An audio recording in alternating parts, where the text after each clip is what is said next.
बच्चों देखो, ज्ञान बढ़ाओ, पढ़ते जाओ, बढ़ते जाओ। शिक्षा दर्शन। जी हाँ, पढ़ाई के साथ मस्ती भी। यह शिक्षा विभाग राजस्थान सरकार द्वारा बच्चों को टीवी के माध्यम से पढ़ाई का अपना एक अनूठा रोचक कार्यक्रम है। डीडी राजस्थान के अलावा अन्य 13 नेटवर्क चैनल पर एक साथ प्रसारित किया जा रहा है, जिसका नाम है शिक्षा दर्शन। इसके अंतर्गत आप कक्षा 1 से 12 तक वीडियो के माध्यम से अध्ययन कर सकते हैं। इस कार्यक्रम से आपको घर बैठे 5 दिन सभी विषयों की विषय वस्तु अत्यंत रोचक तरीके से समझाई जाएगी तथा शनिवार को विभिन्न क्षेत्रों की जानकारी आपको दी जाएगी। यह 3.25 घंटे चलने वाला कार्यक्रम है। राजस्थान राज्य शैक्षिक अनुसंधान एवं प्रशिक्षण परिषद उदयपुर के तत्वावधान में तैयार किया गया है। यह कार्यक्रम इस प्रकार रहेगा: कक्षा 9 से 10 दोपहर 12:30 से 1:30 बजे तक, कक्षा 11 से 12 1:30 बजे से 2:30 बजे तक व कक्षा 1 से 8 तक का कार्यक्रम 3 बजे से 4:15 तक रहेगा। नमस्कार बच्चों, राजस्थान सरकार के शिक्षा दर्शन प्रोग्राम में आप सभी का स्वागत है। आज हम कक्षा 6 से 8 के लिए गणित विषय लेकर के आए हैं। बच्चों, आज हम कक्षा 6 में पढ़ेंगे 6 अंकों की संख्याएं और 8 अंकों की संख्याएं, और कक्षा 7 में हम गणित में पढ़ेंगे परिमेय संख्याएं, मानक रूप व निरूपण, और कक्षा 8 में हम गणित विषय में आज पढ़ेंगे परिमेय संख्याओं का क्रम विनिमय गुणधर्म। तो बच्चों, पढ़ने और समझने के बाद हम पाठ से संबंधित प्रश्नों को हल भी करेंगे। तो आप अपनी अपनी कॉपी पेन लेकर के बैठ जाएं और मुख्य मुख्य बातों को लिखते जाएं, जिससे पाठ के अंत में पूछे गए प्रश्नों का उत्तर आप आसानी से दे सकेंगे। तो चलिए आज के पाठ गणित की शुरुआत करते हैं। आइए।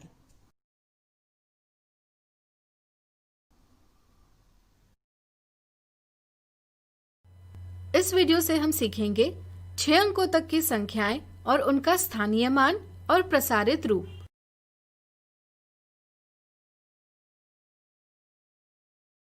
छह अंक वाली बड़ी संख्याएं हमें कई जगहों पर उपयोगी सिद्ध होती है, जैसे किसी व्यक्ति की वार्षिक आय,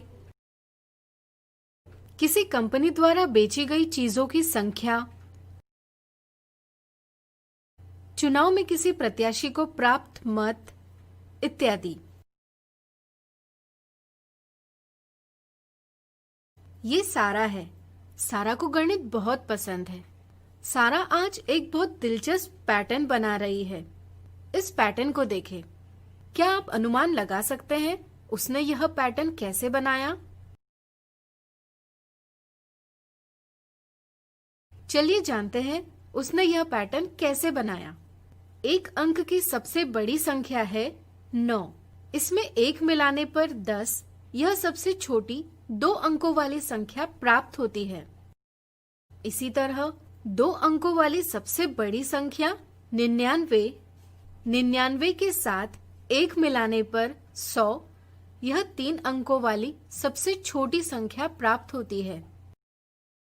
इसी तरह पैटर्न को आगे बढ़ाएंगे तो हमें प्राप्त होगी सबसे छोटी 4 अंकों वाली संख्या 1000, सबसे छोटी 5 अंकों वाली संख्या 10,000 और इसी तरह सबसे छोटी 6 अंकों वाली संख्या 1,00,000। हमने पहले ही 5 अंकीय संख्याओं के बारे में जान लिया है और हम यह भी समझ चुके हैं कि अंकों का स्थान उसके मूल्य को निर्धारित करता है। अगर हम 5 अंक की संख्या में एक और अंक बढ़ाएं तो हमें 6 अंकों वाली संख्या प्राप्त होती है। एक अंक बढ़ने के साथ ही अब हमें एक और सूचक बढ़ाने की जरूरत है। यहाँ 6वें स्थान के लिए हम लाख यानी लाख इस सूचक का प्रयोग करते हैं। इसके उपयोग से अब संख्या में 7 का स्थानीय मान लिखा जा सकता है 7 लाख। इसी तरह इस संख्या का प्रसारित रूप इस तरह से लिखा जा सकता है। इस तरह से हमने इसके प्रत्येक अंक का मूल्य दिखाने के लिए संख्या का प्रसारण किया है। इस रूप से यह पता किया जा सकता है कि इस संख्या में 7 1,00,000 के समूह है, 5 10,000 के समूह है, 6 1,000 के समूह है, 4 100 के समूह है और 2 10 के समूह है और 3 इकाइयां हैं। कई सारे चिन्हों और संख्याओं को देख यहाँ संक्रियाएं यानी ऑपरेशन करने में कठिनाई हो सकती है, लेकिन कोष्ठकों के प्रयोग से चिन्हों और संक्रियाओं में आने वाली उलझनों को दूर किया जा सकता है। बड़ी संख्याओं को सूचकों के बिना आसानी से पढ़ने लिखने के लिए अल्प विराम यानी कॉमा का प्रयोग किया जाता है। साधारणतः हम भारतीय संख्यांकन पद्धति यानी इंडियन सिस्टम ऑफ न्यूमरेशन और अंतर्राष्ट्रीय संख्यांकन पद्धति यानी इंटरनेशनल सिस्टम ऑफ न्यूमरेशन का उपयोग करते हैं। अगले वीडियो में हम कुछ उदाहरणों से इसे और अच्छे से जानेंगे। इस तरह से हमने सीखा 6 अंकों तक की संख्याएं और उनका स्थानीय मान और प्रसारित रूप। अगले वीडियो में हम इनके उदाहरणों को समझेंगे। पिछले वीडियो में हमने 6 अंकों तक की संख्याओं के बारे में जाना। इस वीडियो से हम सीखेंगे 6 अंकों तक की संख्याओं की तुलना करने के, क्रम में व्यवस्थित करने के और संख्या बनाने के उदाहरण। दी हुई संख्या के लिए भारतीय संख्यांकन पद्धति और अंतर्राष्ट्रीय संख्यांकन पद्धति के अनुसार अल्प विराम देकर इसका संख्या नाम लिखें और प्रसारित रूप प्राप्त करें। भारतीय संख्यांकन पद्धति में अल्प विराम दाएं से 3 अंक बाद हजारों को प्रदर्शित करने के लिए, फिर इस अल्प विराम के 2 अंक बाद लाखों को प्रदर्शित करने के लिए किया जाता है।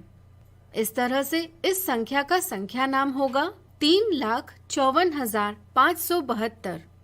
अंतर्राष्ट्रीय संख्यांकन पद्धति में अल्प विराम दाएं से 3 अंक बाद हजारों को प्रदर्शित करने के लिए, फिर इस अल्प विराम के 3 अंक बाद मिलियनों को प्रदर्शित करने के लिए किया जाता है। यहाँ मिलियन के लिए कोई अंक न होने के कारण हम मिलियनों को प्रदर्शित करने वाले अल्प विराम का प्रयोग नहीं करेंगे। इस तरह से इस संख्या का संख्या नाम होगा 354,572 और इसका प्रसारित रूप होगा इस प्रकार। अगला उदाहरण, निम्नलिखित अंकों का सिर्फ एक बार प्रयोग कर 6 अंकों वाली सबसे बड़ी और सबसे छोटी संख्या प्राप्त करें।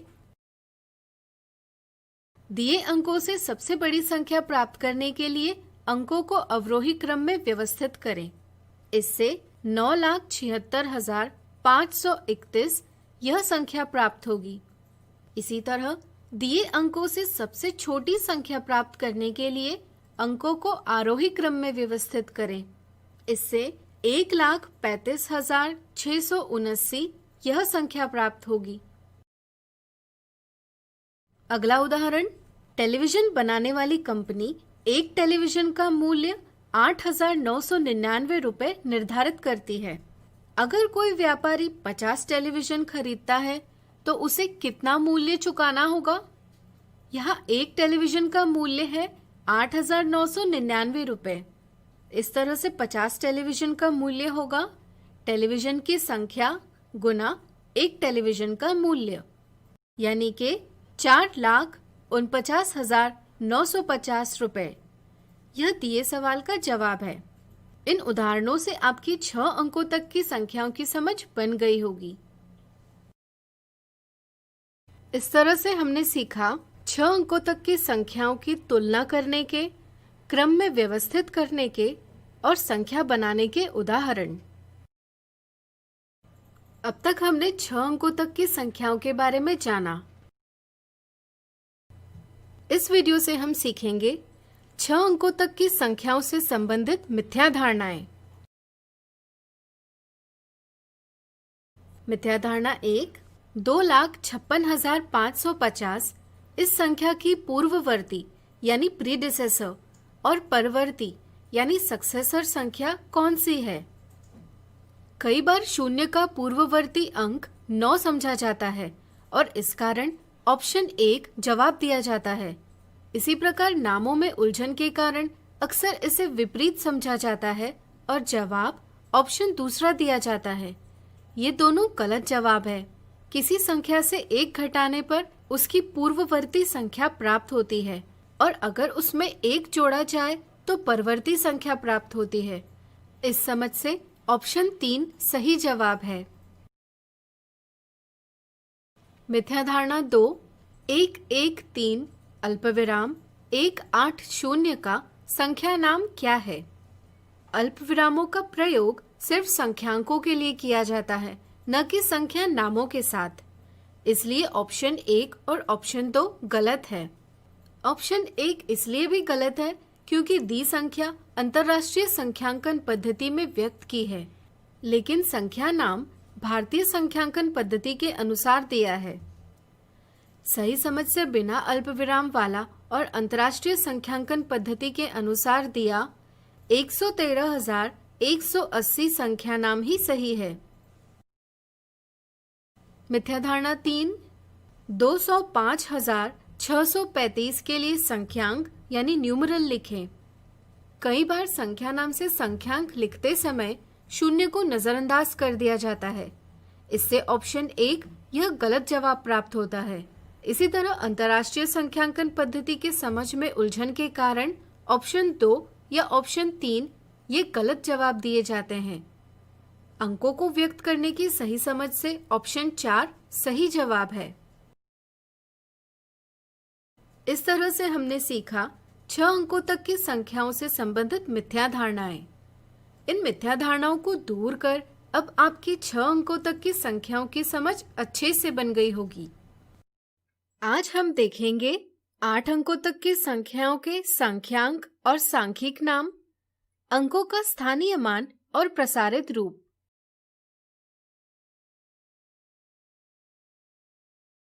7 और 8 अंक वाली बड़ी संख्याएं हमें कई जगहों पर उपयोगी सिद्ध होती है, जैसे किसी शहर की जनसंख्या व्यक्त करने के लिए या किसी देश का कुल भूभाग व्यक्त करने के लिए या फिर बैंकों से लेन देन का व्यवहार व्यक्त करने के लिए इत्यादि। हमने 6 अंकों तक की संख्याओं को सीखते हुए एक मजेदार पैटर्न बनाया था। अब आइए इनसे बड़ी संख्याओं को सीखने की शुरुआत इसी पैटर्न को बढ़ाते हुए करें।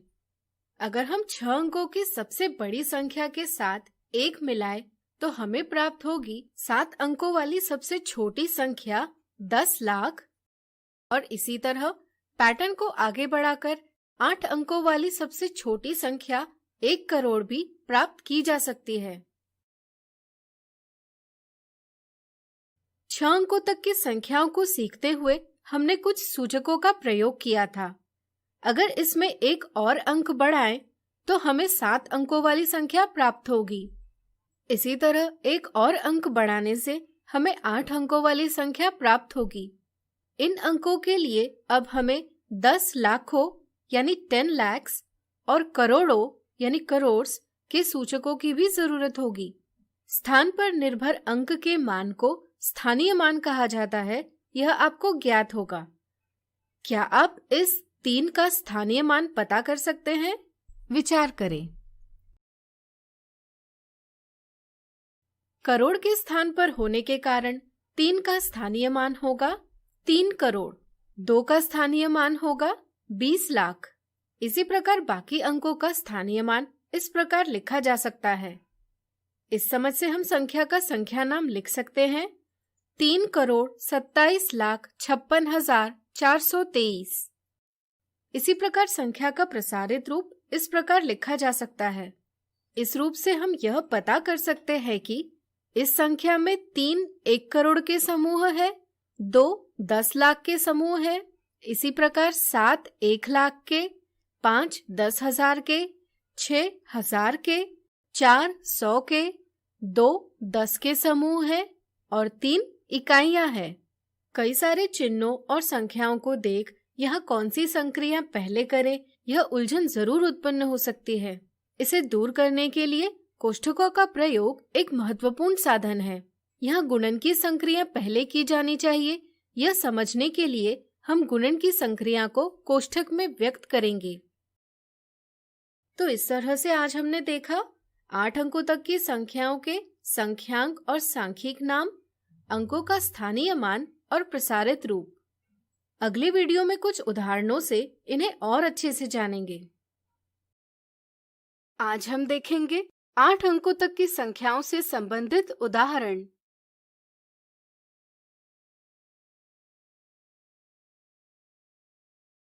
दी हुई संख्या के लिए भारतीय संख्यांकन पद्धति और अंतर्राष्ट्रीय संख्यांकन पद्धति के अनुसार अल्पविराम देकर इसका संख्या नाम ज्ञात करें। भारतीय संख्यांकन पद्धति में अल्पविराम दाएं से 3 अंक बाद हजारों को प्रदर्शित करने के लिए, फिर 2 अंक बाद लाखों को प्रदर्शित करने के लिए और फिर 2 अंक बाद करोड़ों को प्रदर्शित करने के लिए किया जाता है।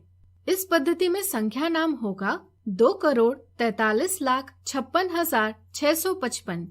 अंतर्राष्ट्रीय संख्यांकन पद्धति में अल्पविराम दाएं से 3 अंक बाद हजारों को प्रदर्शित करने के लिए, फिर 3 अंक बाद मिलियनों को प्रदर्शित करने के लिए किया जाता है। इस पद्धति में संख्या नाम होगा 24,356,655।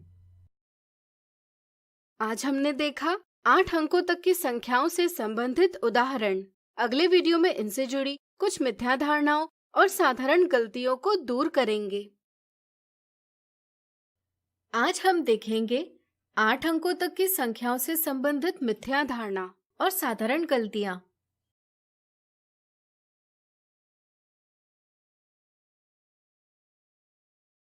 क्या 1 मिलियन और 1 लाख समान है?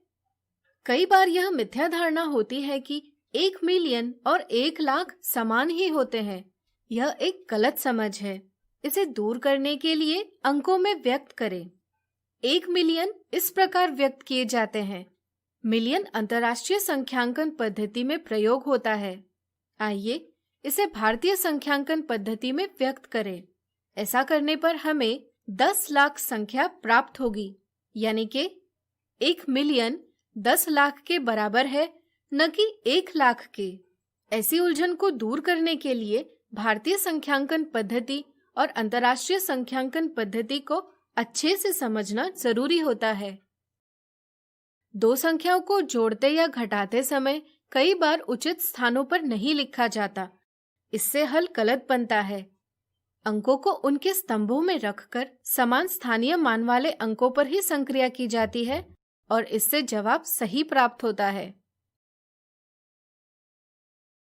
कई बार गुणा करते समय स्थानीय मानों के लिए रखे जाने वाले शून्य को नजरअंदाज कर दिया जाता है। ऐसी गलतियां स्थानीय मान को न समझने के कारण उत्पन्न होती है। इस वीडियो में आज हमने देखी 8 अंकों तक की संख्याओं से संबंधित मिथ्या धारणा और साधारण गलतियां।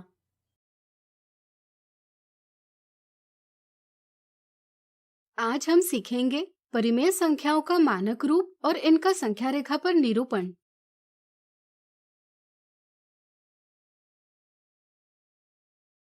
पिछले वीडियो में हमने सीखा कि अगर किसी संख्या को p/q के रूप में निरूपित किया जा सकता है, जहां p और q पूर्णांक है और q शून्य के बराबर नहीं है, तो ऐसी संख्या एक परिमेय संख्या कहलाती है। इन्हें हम बड़ी लिपि के q से निरूपित करते हैं। इस वीडियो में हम परिमेय संख्याओं की समझ को आगे बढ़ाते हुए समझेंगे परिमेय संख्याओं का मानक रूप यानी स्टैंडर्ड फॉर्म कैसे प्राप्त करते हैं और इन्हें संख्या रेखा पर कैसे निरूपित करते हैं।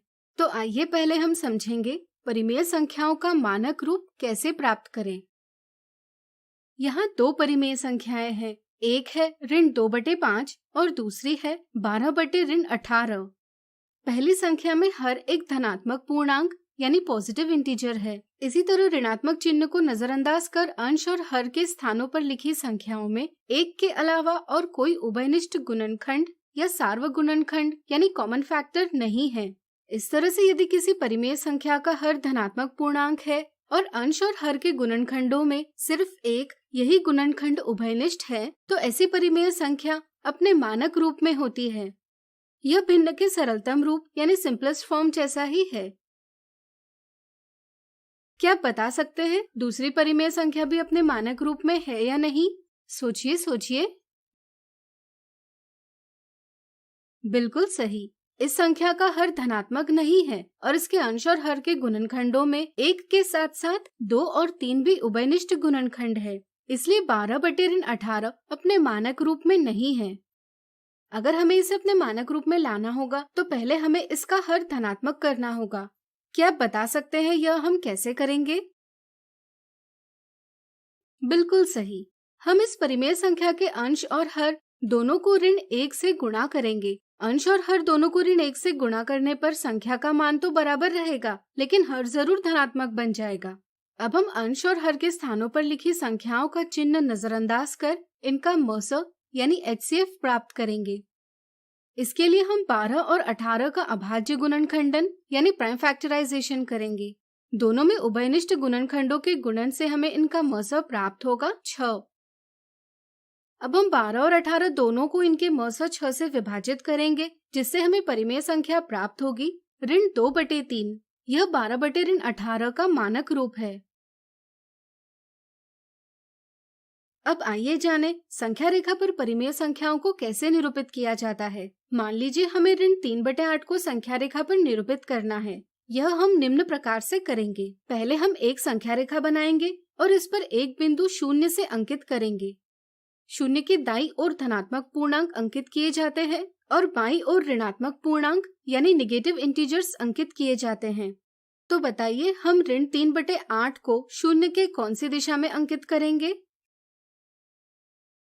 बिल्कुल सही। चूंकि ऋण 3/8 ऋणात्मक परिमेय संख्या है, इसलिए इसे 0 के बाईं ओर अंकित करेंगे।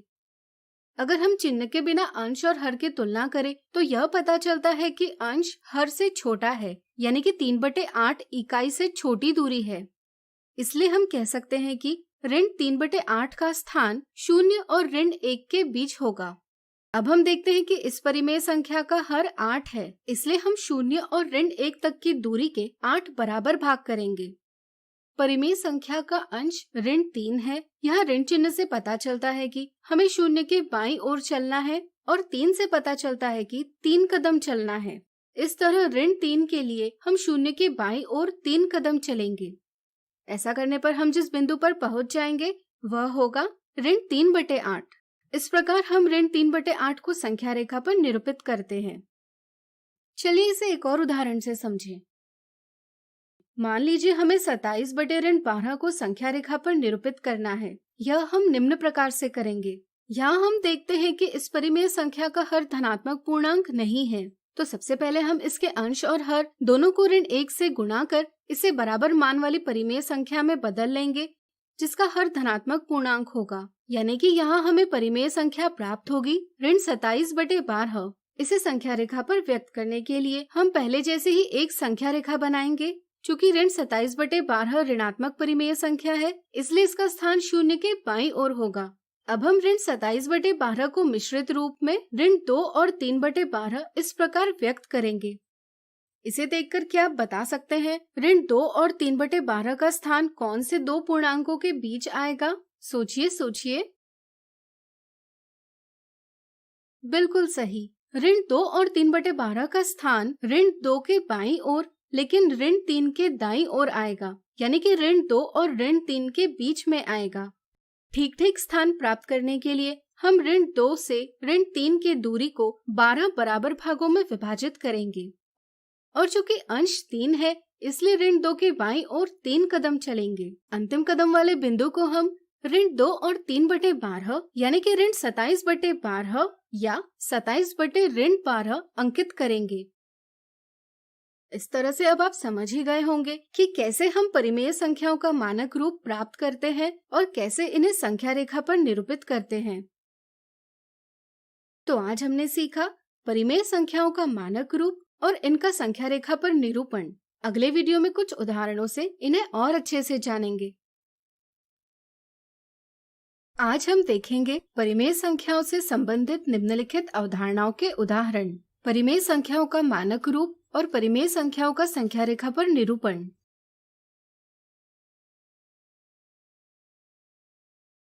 क्या परिमेय संख्या ऋण 81/189 अपने मानक रूप यानी स्टैंडर्ड फॉर्म में है? अगर नहीं तो इसका मानक रूप ज्ञात कीजिए।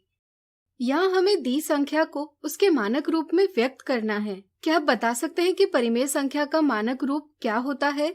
सोचिए सोचिए। बिल्कुल सही। यदि किसी परिमेय संख्या का हर धनात्मक पूर्णांक है और अंश और हर के गुणनखंडों में सिर्फ एक यही गुणनखंड उभयनिष्ठ है, तो ऐसी परिमेय संख्या अपने मानक रूप में होती है। हम देखते हैं कि ऋण 81/189 का हर 189 पहले से धनात्मक पूर्णांक है, इसलिए यहाँ हमें अंश और हर दोनों को ऋण 1 से गुणा करना आवश्यक नहीं।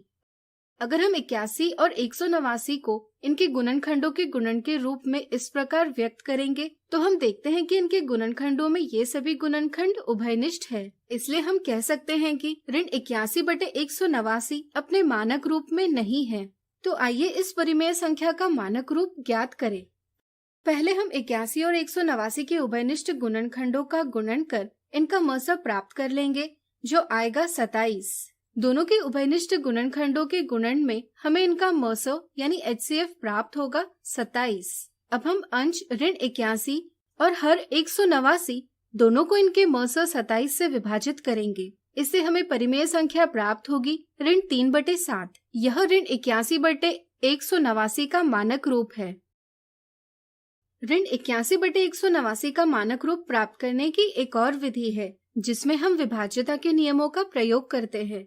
जैसे यहाँ हम देखते हैं कि 81 में अंकों का योग 9 है, जो कि 3 और 9 से विभाज्य है। इसी तरह 189 के अंकों का योग 18 है, यह भी 3 और 9 से विभाज्य है। इसलिए हम अंश और हर दोनों को 3 से या 9 से पूरा भाग दे सकते हैं। जैसे यहाँ हम दोनों को 9 से भाग देंगे। फिर से हम देखते हैं कि यहाँ अंश और हर दोनों को 3 से भाग दिया जा सकता है, इसलिए हम फिर से अंश और हर दोनों को 3 से भाग देंगे। अब अंश और हर दोनों में 1 के अलावा किसी भी संख्या से भाग नहीं दिया जा सकता, इसलिए हम कह सकते हैं कि ऋण 3/7 ऋण 81/189 का मानक रूप है। अगला उदाहरण, संख्या रेखा पर ऋण 7/9 का स्थान ज्ञात कीजिए। आइए पहले हम ऋण 7/9 को संख्या रेखा पर व्यक्त करें। यहाँ हम देखते हैं कि इस परिमेय संख्या का हर धनात्मक पूर्णांक नहीं है, तो सबसे पहले हम इसके अंश और हर दोनों को ऋण 1 से गुणा कर इसे बराबर मान वाली परिमेय संख्या में बदल लेंगे, जिसका हर धनात्मक पूर्णांक होगा। यानी कि यहाँ हमें परिमेय संख्या प्राप्त होगी 7/9। संख्या रेखा पर 7/9 को व्यक्त करने के लिए पहले हम एक संख्या रेखा बनाएंगे और इस पर एक बिंदु 0 से अंकित करेंगे। 0 के दाईं ओर धनात्मक पूर्णांक यानी पॉजिटिव इंटीजर्स अंकित किए जाते हैं और बाईं ओर ऋणात्मक पूर्णांक यानी नेगेटिव इंटीजर्स अंकित किए जाते हैं। चूँकि 7/9 एक धनात्मक परिमेय संख्या यानी पॉजिटिव रैशनल नंबर है, इसलिए इसका स्थान 0 के दाईं ओर होगा। यहाँ अंश 7 हर 9 से छोटा है, इसलिए 7/9 इकाई से छोटी संख्या है, यानी कि इसका स्थान 0 और 1 के बीच आएगा। ठीक स्थान प्राप्त करने के लिए हम 0 से 1 की दूरी को 9 बराबर भागों में विभाजित करेंगे। चूँकि अंश 7 है, इसलिए हम 0 के दाईं ओर 7 कदम चलेंगे। इससे हम पहुँच जाएंगे 7/9 पर। चूँकि 7/9 बराबर ऋण 7/9, इसलिए परिमेय संख्या ऋण 7/9 भी इसी बिंदु पर अंकित की जाएगी। अगला उदाहरण, ज्ञात कीजिए नीचे दर्शाई संख्या रेखा पर अक्षर A और B कौन सी परिमेय संख्याओं को अंकित करते हैं। अगर यहाँ हम देखें तो A और B दोनों 0 के बाईं ओर है। क्या आप बता सकते हैं इसका क्या अर्थ है? सोचिए सोचिए। बिल्कुल सही। इसका मतलब है A और B दोनों ऋणात्मक परिमेय संख्याएं यानी नेगेटिव रैशनल नंबर्स है।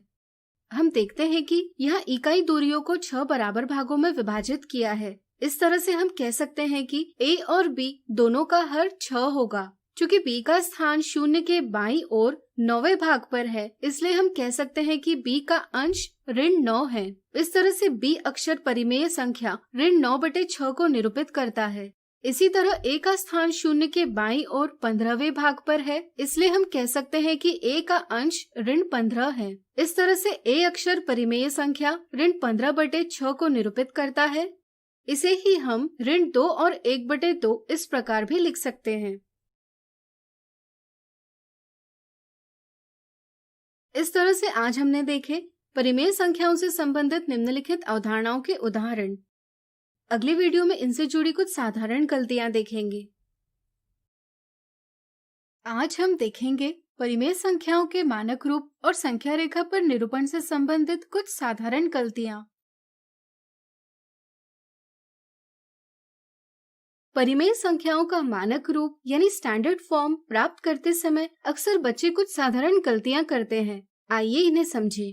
बच्चे यह तो ठीक प्रकार से समझते हैं कि अगर परिमेय संख्या यानी रैशनल नंबर का मानक रूप प्राप्त करना हो तो पहले इसके हर को धनात्मक पूर्णांक यानी पॉजिटिव इंटीजर में परिवर्तित किया जाता है, लेकिन वे हर धनात्मक करने के लिए गलत विधि का प्रयोग करते हैं। जैसे किसी परिमेय संख्या का हर धनात्मक करने के लिए वे सिर्फ हर को ऋण 1 से गुणा करते हैं। ध्यान रहे, अगर हम सिर्फ हर को ऋण 1 से गुणा करते हैं तो इससे संख्या का मान बदल जाता है, इसलिए सिर्फ हर को ऋण 1 से गुणा करना गलत है। हर को धनात्मक पूर्णांक में परिवर्तित करने की सही विधि है कि हम अंश और हर दोनों को ऋण 1 से गुणा करें। चूंकि एक ही संख्या से अंश और हर दोनों को गुणा किया जा रहा है, इसलिए संख्या का मान नहीं बदलता, साथ ही साथ हर भी धनात्मक हो जाता है।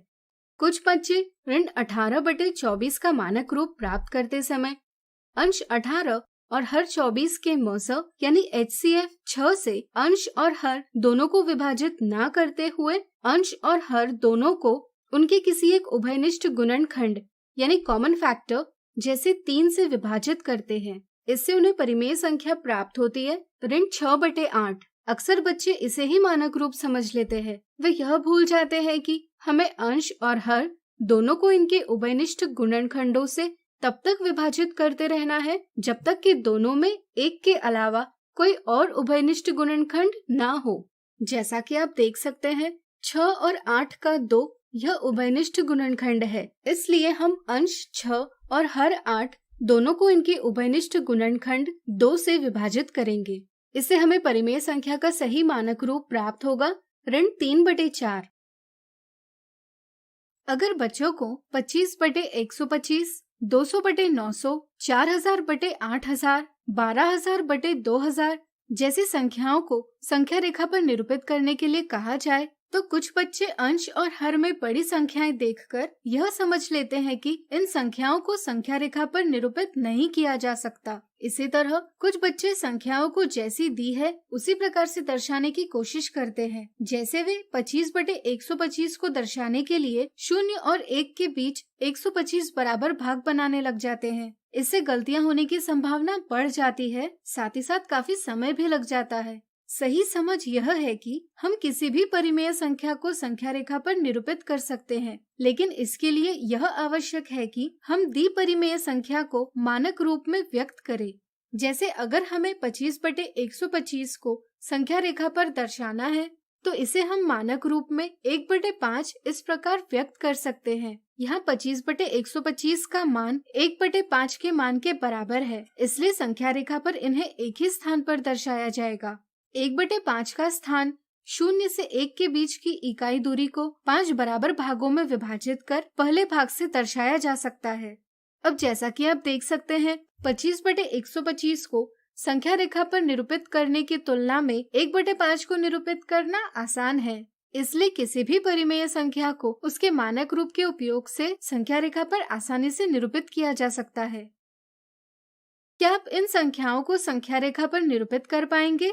स्वयं प्रयास कीजिए। इस प्रकार आज हमने देखी परिमेय संख्याओं के मानक रूप और संख्या रेखा पर निरूपण से संबंधित कुछ साधारण गलतियां। दोस्तों, इस वीडियो में आपका स्वागत है। आज हम परिमेय संख्याओं के क्रम विनिमेय गुणधर्म के बारे में पढ़ेंगे। आइए देखते हैं आज कक्षा में क्या हो रहा है। बच्चों, राहुल किसी काम से दिल्ली से कानपुर गया और फिर कानपुर से प्रयागराज गया। दिल्ली से कानपुर की दूरी 495 किलोमीटर है और कानपुर से प्रयागराज की दूरी 205 किलोमीटर है। तो राहुल को दिल्ली से प्रयागराज जाने में कितनी दूरी तय करनी पड़ी? बच्चों, आपका उत्तर 700 किलोमीटर आया होगा। अब राहुल को जब वापस आना था तब वो प्रयागराज से कानपुर गया और फिर कानपुर से दिल्ली पहुंचा। तो बच्चों, अब उसने कितनी दूरी तय की? आपने सही सोचा, 700 किलोमीटर। बच्चों, यहाँ पर हम देख सकते हैं कि दोनों ही स्थितियों में राहुल ने बराबर दूरी तय की। यहाँ इन संख्याओं को जोड़ते समय उनके क्रमों को बदलने से उत्तर में कोई बदलाव नहीं आया। सर, यहाँ दो पूर्णांकों को जोड़ा जा रहा है, इसीलिए हर स्थिति में योगफल समान आया, क्योंकि पूर्णांकों का योग क्रम विनिमय यानी कम्यूटेटिव होता है। सही कहा सोहन।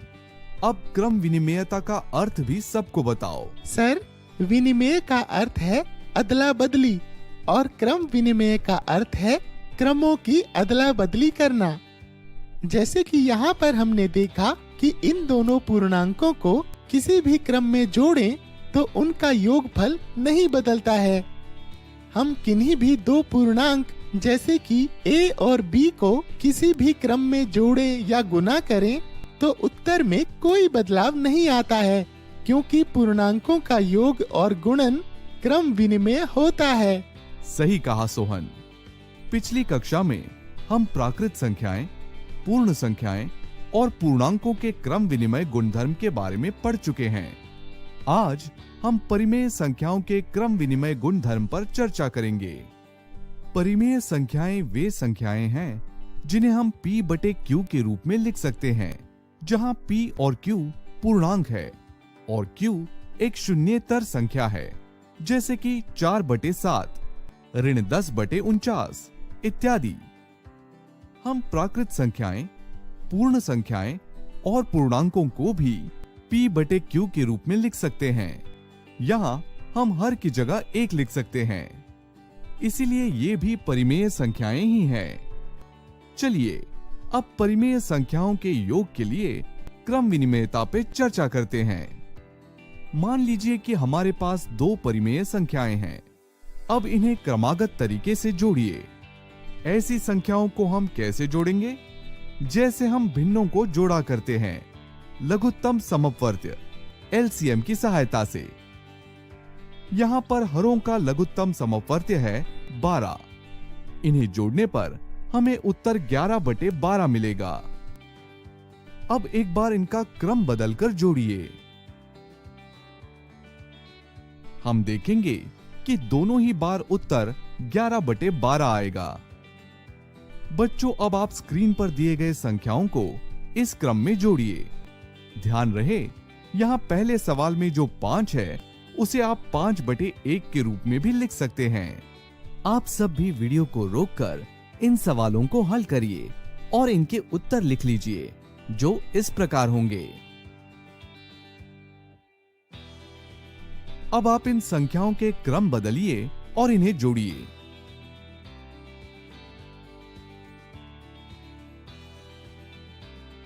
सर, क्रम बदलने पर भी हमारा उत्तर वही आया। बच्चों, आप सब देख सकते हैं कि परिमेय संख्याओं के जोड़ में क्रमों को बदलने से हमारे उत्तर में कोई फर्क नहीं पड़ा, क्योंकि परिमेय संख्याओं का योग क्रम विनिमेय है। इसीलिए हम किन्हीं भी दो परिमेय संख्याओं जैसे a और b को किसी भी क्रम में जोड़ सकते हैं। बच्चों, पर क्या परिमेय संख्याओं का व्यवकलन भी क्रम विनिमेय है? सबसे पहले दो परिमेय संख्याएं लेते हैं, जैसे कि 3 बटे 4 और ऋण 5 बटे 6। अब एक बार ऋण 5 बटे 6 को 3 बटे 4 से घटाइए, जिसे हम इस प्रकार से करेंगे। और एक बार क्रमों को बदलते हुए 3 बटे 4 को ऋण 5 बटे 6 से घटाइए और उत्तर बताइए।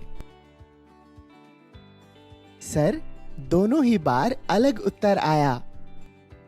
सही कहा मोहन। अब आप दिए गए कुछ और परिमेय संख्याओं का व्यवकलन करिए। आप सब भी वीडियो को रोककर इन सवालों को हल करिए और अपना उत्तर लिख लीजिए। अब हर सवाल में संख्याओं के क्रमों को बदलकर हल कीजिए।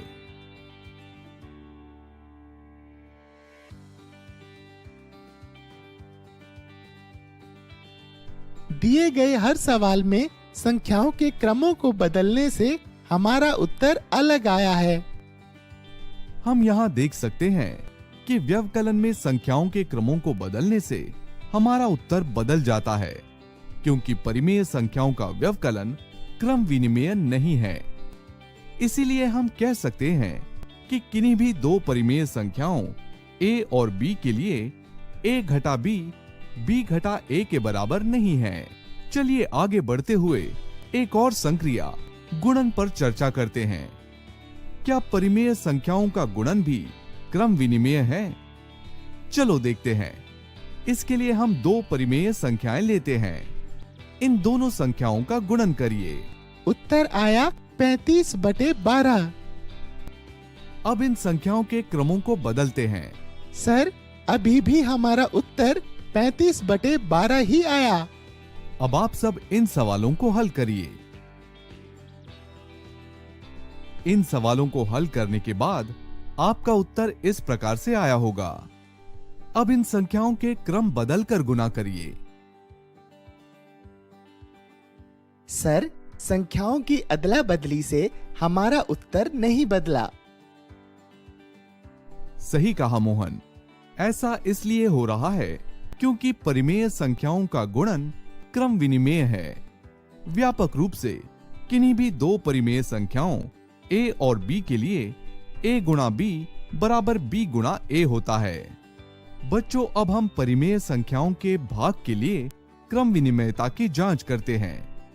अब दी गई दो परिमेय संख्याओं को ध्यान से देखिए और इन्हें इस क्रम में विभाजित करिए। ध्यान रहे 2 की घात 2 बराबर 4 होता है। अब इन संख्याओं के क्रम को बदलकर विभाजन करिए। इससे आपको क्या पता चला? सर, यहाँ पर तो दोनों ही बार उत्तर एक ही आया। बच्चों, क्या इस उदाहरण से हम कह सकते हैं कि परिमेय संख्याओं का विभाजन क्रम विनिमेय है? चलिए कुछ और उदाहरण देखते हैं। बच्चों, अब इन परिमेय संख्याओं को देखिए और इसी क्रम में भाग करके उत्तर अपनी कॉपी में नोट कर लीजिए। अब इन संख्याओं के क्रमों को बदलिए और कॉपी में उत्तर लिखते हुए इनकी तुलना करिए। सर, इस सवाल के लिए क्रमों को बदलने पर हमारा उत्तर अलग आया।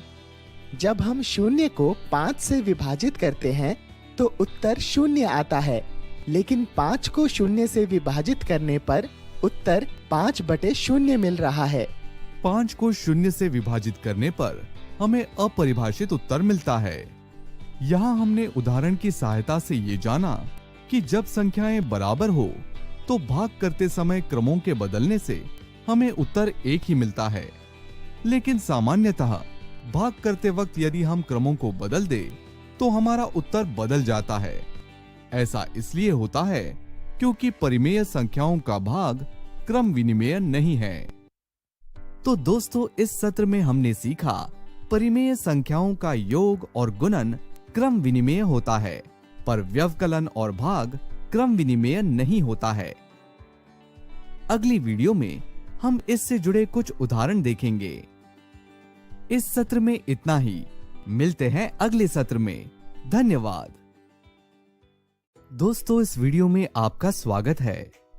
आज हम परिमेय संख्याओं के क्रम विनिमय गुणधर्म पर आधारित कुछ उदाहरण देखेंगे।